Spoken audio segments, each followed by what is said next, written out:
Haverá guerra civil no Brasil?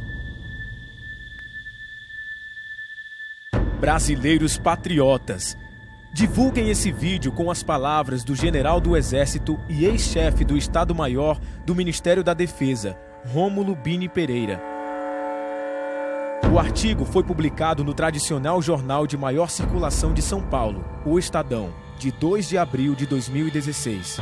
Diz o general: notícias constantes veiculadas nas colunas políticas de mídia, com repercussões significativas nas redes sociais, asseguram que o atual governo aventou a hipótese de decretar as medidas constantes do título 5 da Constituição, da defesa do Estado e das instituições democráticas. Elas seriam decretadas em razão do agravamento das posições políticas e ideológicas que avultam atualmente no cenário nacional e poderiam redundar em confrontos físicos entre a corrente que está a favor do impeachment da presidente Dilma e a que está contra. A situação econômica crítica do país e os visíveis conflitos e desacordos entre as instituições maiores aumentam a ebulição dos debates políticos. Renomados analistas já assinalam que vivemos uma crise de insensatez, uma afirmativa real e não fantasiosa que contamina os valores e as atitudes do cenário político nacional. Qualquer que seja o resultado do processo de impeachment da presidente, que ora corre no Congresso, o país atravessará um período de confrontos que as nossas instituições provavelmente não serão capazes de conduzir ou solucionar. Deverão socorrer-se dos artigos 136 e 137 do título 5, que estabelecem as normas para a decretação de medidas a adotar em face de iminente instabilidade institucional, o estado de defesa ou o estado de sítio. Caso se concretize o impeachment, indubitavelmente haverá reação por parte dos atuais governantes. A própria presidente, esquecendo-se de que é a maior autoridade de um país de dimensões continentais, com 200 milhões de habitantes, voltou a agir como verdadeira militante partidária, em comícios em pleno salão nobre do Palácio do Planalto. Diante de uma claque de juristas intelectuais de esquerda, membros do PT e escudeiros do PCdoB, bradou o já inócuo bordão: não vai ter golpe. Não deveria tê-lo feito, pois os juízes da mais alta corte do país, o Supremo Tribunal Federal, os acovardados, segundo Lula, legitimam a abertura desse processo. O processo de impeachment é previsto na Constituição e nas leis brasileiras. Não se trata de um golpe. Um processo de impeachment que é ilegítimo e ilegal. Não acredito que ela tenha falado que impeachment é golpe. Tentativa sistemática de golpe. Ela não só se insurge contra tais opiniões, mas também contra as decisões do Dr. Sérgio Moro, juiz de primeira instância. Um conflito direto entre os dois poderes, fato raro na história nacional, e que joga por terra a máxima respeitada pela sociedade brasileira, de que decisão judicial não se discute, cumpre-se. Essas posições radicais, autoritárias e antidemocráticas bem demonstram o que seria do país se essa ex-guerrilheira, ainda considerada heroína por setores das esquerdas radicais brasileiras, assumisse o poder nos idos de 1970. Não teríamos um regime democrático, como apregoam seus correligionários, mas sim um semelhante ao sanguinário regime cubano da época, El Paredón. Tornou-se o mais abominável símbolo da Revolução Cubana.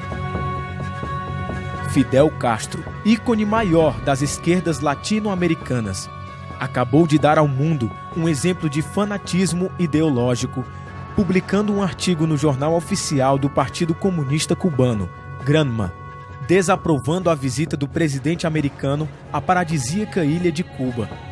A aprovação dos cubanos à visita não foi levada em conta. Caso semelhante ocorre aqui, quando a presidente, movida pelo fanatismo ideológico, bem claro em suas últimas declarações e com a aprovação de seus seguidores, não querendo ver a enorme desaprovação que o povo brasileiro lhe confere, conduz a nação para o abismo. Nas gravações reveladas pela Operação Lava Jato, o ex-presidente Lula, líder e mentor da presidente, expressou-se de modo chulo nos diálogos, abusando de termos obscenos para ofender a outros poderes, demonstrando apego incomensurável ao poder e também não querendo ver o mar de lama em que se afogou seu partido.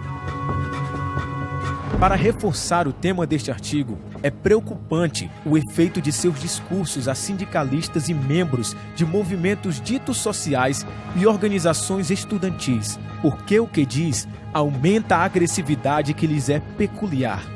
Guerra é um termo constante em suas falas, acirrando mais ainda o confronto ideológico criado pelo Foro de São Paulo, o nós contra eles. Uma conspiração das elites brasileiras contra o atual governo dos pobres. O ódio crescente que se observa é o prenúncio de tempos escuros e de conflitos entre irmãos, de proporções maiores do que já viveu a nação no passado. Ao agir dessa forma, optou por usar bravatas exaltadas que só poderão levar o país a perigosas convulsões internas.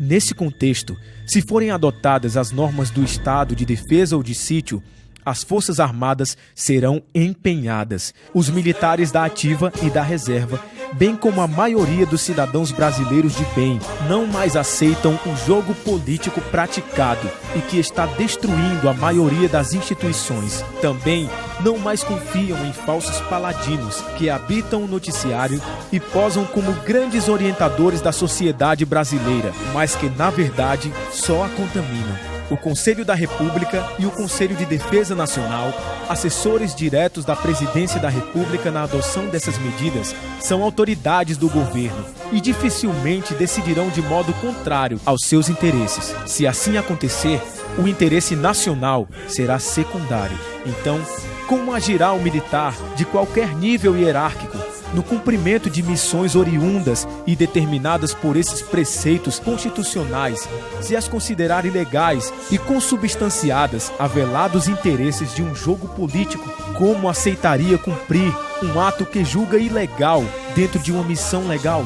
A nação brasileira encontra-se num patamar crítico de sua história e não se antevê uma solução que possa trazer uma paz civilizada e democrática ao seu povo. As Forças Armadas, a instituição de maior conceito na sociedade, não poderão ser denegridas em função dessas crises de insensatez. Seus comandantes deverão estar atentos, pois o soldado brasileiro, conforme reza o seu juramento, é o guardião da honra, da integridade e das instituições do Brasil.